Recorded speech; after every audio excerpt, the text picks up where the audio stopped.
ধারে হরেক রকমের মালামাল নিয়ে। তাই সম্মানিত বন্ধুগণ, আর দেরি না করে আমাদের হরেক রকমের মালামালগুলো দেখে ক্রয় করুন। আমাদের কাছে আপনারা পাচ্ছেন হরেক রকমের মালামাল, যেমন বালতি, পানির জগ, পানির গ্লাস, চায়ের কাপ, বড় পদের বল, মাঝারি পদের বল, ছোট পদের বল সহ নানা রকম হরেক মাল পাওয়া যায়। आङो बुंदों बिपिएफआ दिनैनि दिनाव हरिक माल जाबाय, हरिक माल। बेखौसो जों लुबैयो। आं बयफ्रोमबो साफ्रोमबोखौ एकदम आखाइ खबजबनानै खुलुमो। जिखुनु जाया पार्टियाव थाया माने इउपिपिएलआनो हक, बिपिएफआनो हक, बिजेपिआनो हक बा एजिपि टेजिपि माबा माबि टिएमसि बेफोराव जेरावखि थाया मानो गावजों गाव बिदा फंबायनि गेजेराव मालाबाबो नांलाय खमलायखौ दालाबो। आं बेखौ रिकुवेस्ट खालामो। नों पार्टि खालामनायखौ जोंहा बुंनांगौ जेबो गैया। आं बानायदों, आंबो मोनसे पार्टियाव जगदान दङ, जेनेबा इउपिपिएल हिसाबै आङो दङ दिनै। दा बे हिसाबै गावजों गाव बिदा फंबायनि गेजेराव जों मालाबाबो नांलाय खमलाय जानो नाङा, आं बेखौ रिकुवेस्ट खालामो। ओमफ्राय भिडिअखौ नायलांबानो जाबाय खाम्फा सारा मा बुंदों बै थार्मेल पावार प्रजेक्टनि सायाव। खुलुमबाय। फुटबल जरानि जे power plant thermal power project आदानि कम्पानिनि, बेनि सायाव दिनै खाम्फा बरगयारिया मा बुंखो बेनि सायाव एसे नोजोर होदो। ओमफ्राय माखासे पाब्लिक अपिनियन कयेकजननि आं बेखौ होनो नागिरगोन आं प्रटेस्टखौ दङ। जायखिजाया खुलुमबाय, फुंबिलिनि गाहाम हामलायनाय जासिहरबाय बयनिसिमबो। आशा खालामो नोंथांमोना मोजां दङ, एकदम देहायै अरै बोलै। দিছে ভাই ওষুধনি আগত 2 এজনহে আছিল, তাৰপিছত 10-20 জন হৈ গ'ল, 100-200 হৈ গ'ল, এতিয়া হাজাৰত হৈ গৈছে। কক্ৰাঝাৰৰ পৰা আহি খাইবা নেতাবিলাকে বেডিং থপলা লৈ পেলাই ইয়াতে থাকিছে, গাঁৱে গাঁৱে সোমাই পেলাই কৈছে আন্দোলন কৰক, ঝাড়ু। আমাৰতো অস্ত্ৰ ফস্ত্ৰ নাই, ঝাড়ু ল হাতত। এই নেতাবিলাক আহিলে, অফিচাৰবিলাক আহিলে ঝাড়ু লৈ পেলাই খেদি দিয়ক। ডিসিশন फैया, बेनो बयनिख्रुइबो देरसिन दुर्बलता, उइकनेस बिपिएफआव। बेराफारसेथिं इउपिपिएलनि दैदेनगिरिफोरजों रायज्लायनानै आं बेखौ उपलब्धि खालामदों, बिसोरो बांसिन गणतान्त्रिक सिन्ताधारा आरोबाव इनक्लुसिभ माने बयखौबो लाफानानै साननाय मावनायाव बिसोरो बिपिएफनि माबानिफ्राय लिडारशिपनिफ्राय साबसिन बे स्पेसखौ मोनो, आं बेखौ नुनो मोनदों। बेखायनो इउपिपिएलआव थानानै आङो आंनि जि साननाय, रायजो राजाफ्रा जायखौ लुबैदों, आंनि हथिरथ आंनि लोगोफोर बिपिएफनि दैदेनगिरि बिथांमोनहा जायखौ लुबैदों बेखौ रियेल सेन्सआव मावफुंहैनायनि हाबाफारि हिसाबैनो आंनो प्रथम इउपिपिएलआव थांग्रोनोसै होननानै आंनि गोसो सिंनिफ्राय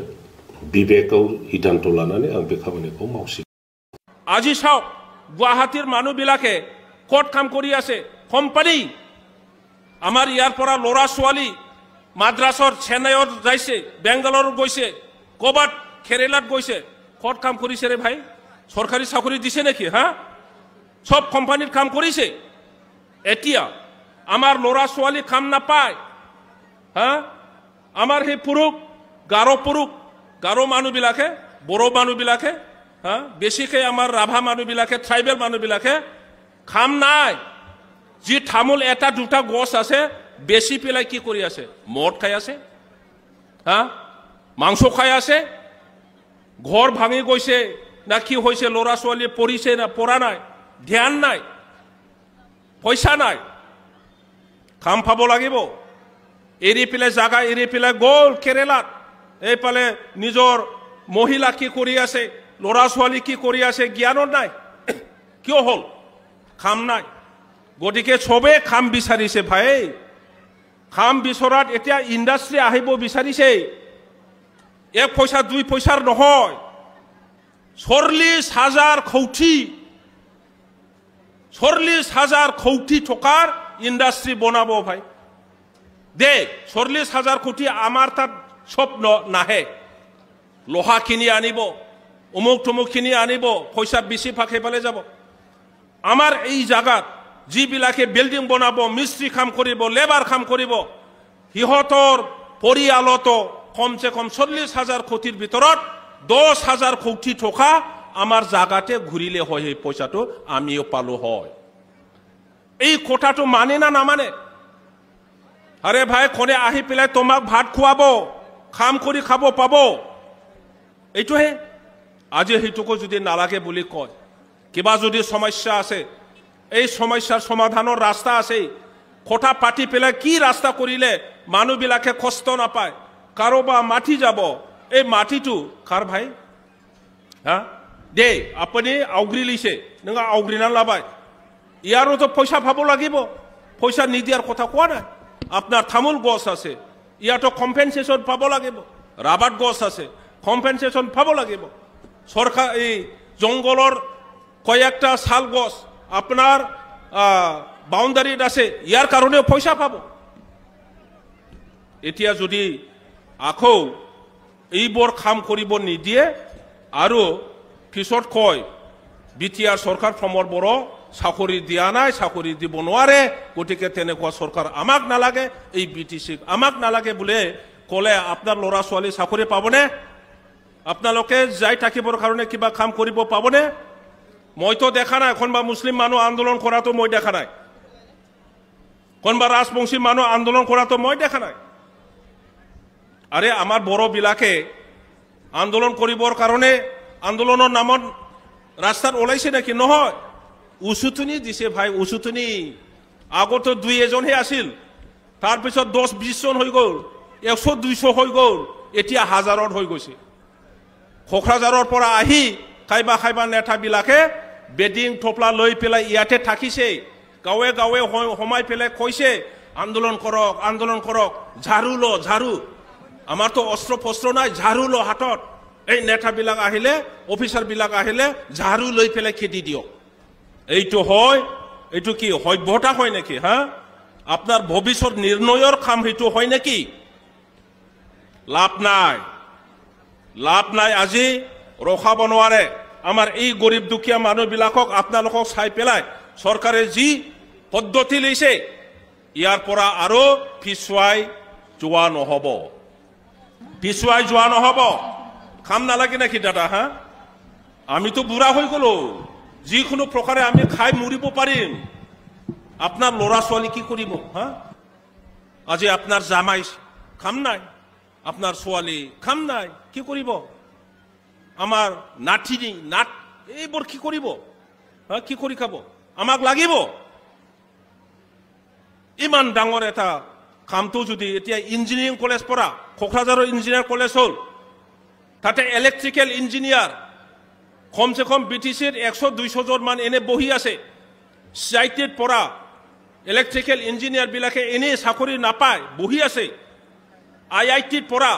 ইলেক্ট্রিক্যাল কিবা পড়া একো কাম নাই এনে বহি আছে আমার ইয়াত 15,000 যদি চাকরি দিয়ে 15,000 এই অঞ্চলৰ পৰা এই আপনার ফৰবৰ জোৱাৰ ভিতৰত তেনেকুৱা 15,000 মানুহ ওলাবনে বিটিসি পালৰ পৰা 15,000 মানুহ ইয়াত যদি চাকৰি পায় কি নবেয়া হা যিবিলাকে আহি পেলাই মাটি দিব নালাগে ইণ্ডাষ্ট্ৰি আমাক নালাগে পলিউশন এই বঠা বিয়া হ'ব বলে পলিউশন হৈ পেলাই মৰিব বলে এইটো কি কথা যিবিলাকে ইয়াত আহি পেলাই আন্দোলন কৰিব দিছে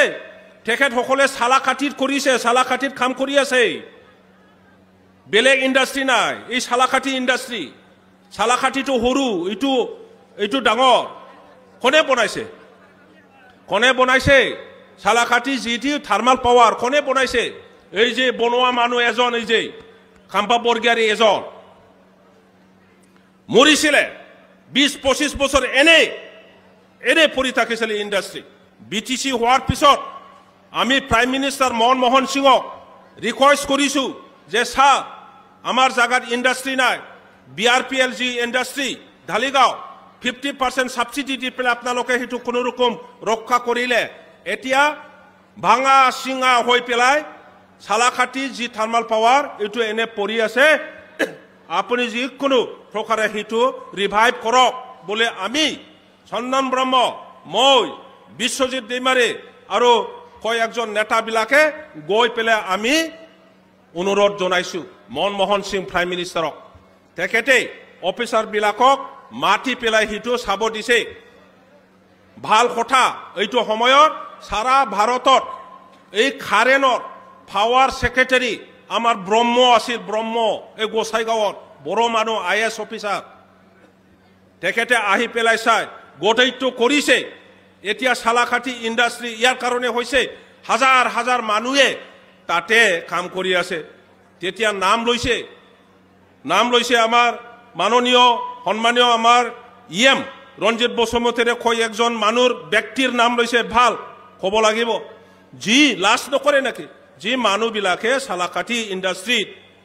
কৌটি টাকা খামাই আছে আৰু সিহঁতে আহি পেলাই ইয়াত নালাগে বুলি কৈ আছে এইটো কি কথাৰে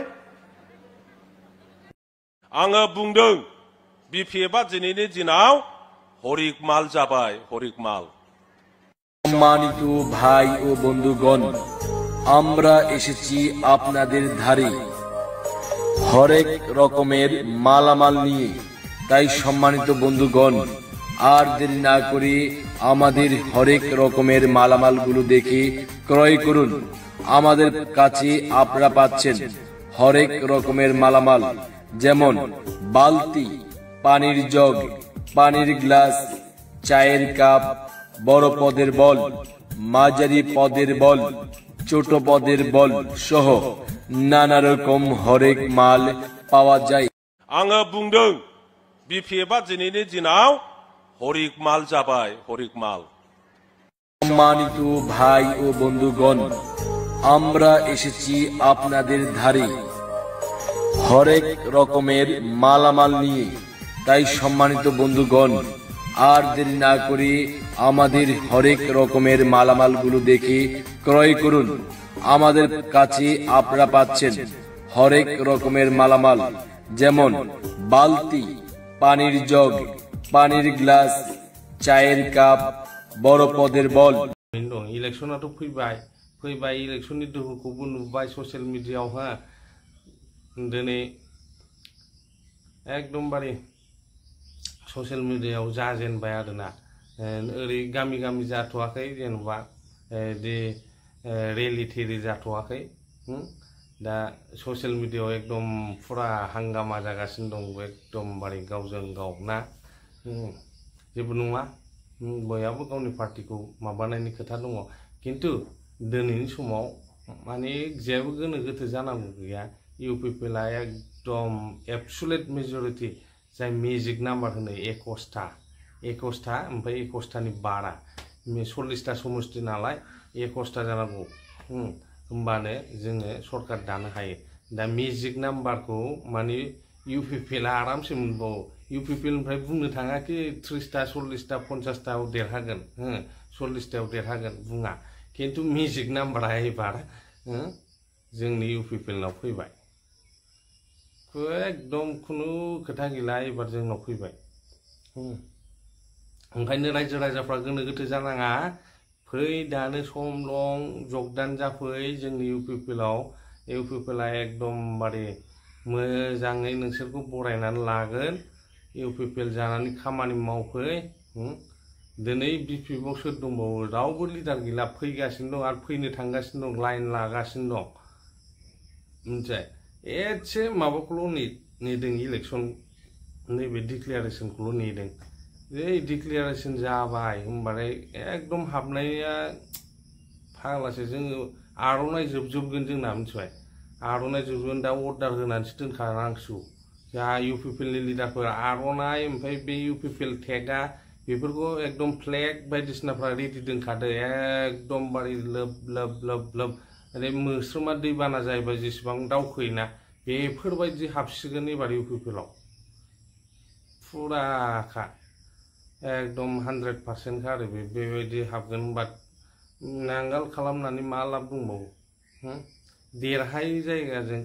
थानानै नों मा लाब मोनगोन बेखौसो आरोना नांगाल हिसाबै आं एकदमबारे एबार गैला आरोना मा होनबावनो अन्थाव बाथावसो मोनलायलांबाय आं बिमा गैयै मावरियाफोर बायदि जालायलांबा दिनैथ' नोङो पिक्सारा क्लियार जाबायना बिसिनि सासे सानैल' नेता फैयाखै गोगोम फैबाय होमबाथ' जोङो पिक्सारखौ क्लियारखौनो होननानै बुंनांगोन जोङो आरो नांगाला माबादि नांगालनि कारेक्टारिस्टिक्सआ मा कारेक्टारिस्टिक्स माने बिसिनि पार्टीनि नियम निथि बिसिनि एम अबजेक्टिव्स आरो बे सोरनि सायाव डिपेन्डेन्ट बे जिनिसा क्लियार भाबै बयबो साफ्रोमबो नेताया बुंगासिनो दं दिनै आंनि बुंनाय नङा बियो दा जोङो बेयाव जों हमनो हायो बेयो माने नांगाला जोबस्रांबाय होननानै जों हमनानै लानो हायो हमनानै लानो माने हमखाबाय आरो जाखाबायबो नुखाबायबो 100% क्लियार बियो एबार नांगाला जेबो गैला जायखिजाया नोंथांमोनखौ आङो बुंनोसो सानदों नोंथांमोना साननायनि सम जाबाय परिबर्तननि सम जाबाय जोंहा UPPL आव फैदो आं बेखौनो सानबाय आरो ओमफ्राय दाथ' बिफा दाबो एसे सुद्रायबावनांगौ बिदि माने रायलायनायनि माबा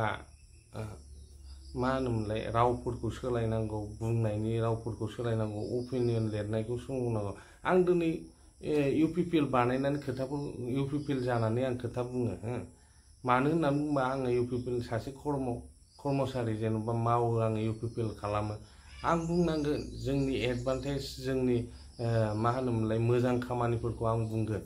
आं गाज्रि